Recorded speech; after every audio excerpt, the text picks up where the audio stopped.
Hey everybody, tonight we're diving into BRICS, a group of countries that claim they're building a new world order. Sounds exciting, right? Like a superhero team, but with less spandex and more questionable human rights records. BRICS stands for Brazil, Russia, India, China, and South Africa.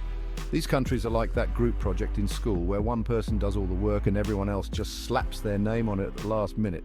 Except in this case, the work is undermining democracy and cozying up to dictators. So why should we care about this group? Because they're trying to gain more power on the world stage. And with that power comes the ability to reshape the world in their image, which, let's be honest, is a pretty terrifying thought.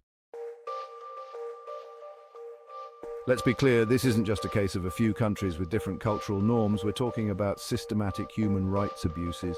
Russia, busy jailing journalists and political opponents. China, actively engaged in genocide against Uyghur Muslims. India, cracking down on dissent and persecuting minorities. And before you say, but what about the United States? Yes, the US has its own problems, but at least we acknowledge them sometimes and try to do better occasionally. These BRICS countries, they're more interested in silencing critics than listening to them. So, why are these countries so eager to pal around together? One word: sanctions. You see, when you do bad things on the world stage, like say invading a sovereign nation, other countries might try to punish you with sanctions. But if you have a bunch of buddies who are willing to look the other way, or even better, trade with you despite the sanctions, well, that takes the sting out of it, doesn't it? And that's exactly what BRICS is all about, creating a safe space for bad behavior. It's like a get-out-of-jail-free card for dictators and human rights abusers. Section 4, a world without consequences. Now, imagine a world where countries like Russia and China can act with impunity, where they can invade their neighbors, crush dissent at home, and commit atrocities without facing any real consequences. Sounds pretty bleak, right? That's the danger of BRICS. They're not just creating an alternative to the existing world order, they're trying to create a world without any order at all, a world where might makes right and the strong do whatever they want.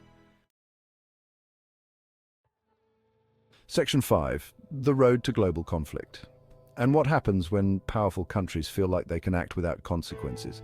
History tells us conflict, wars, suffering on a massive scale.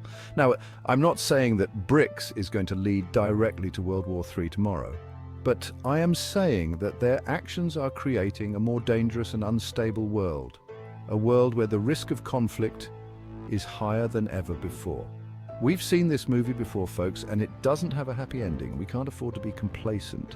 We need to wake up to the threat that BRICS poses and start taking it seriously.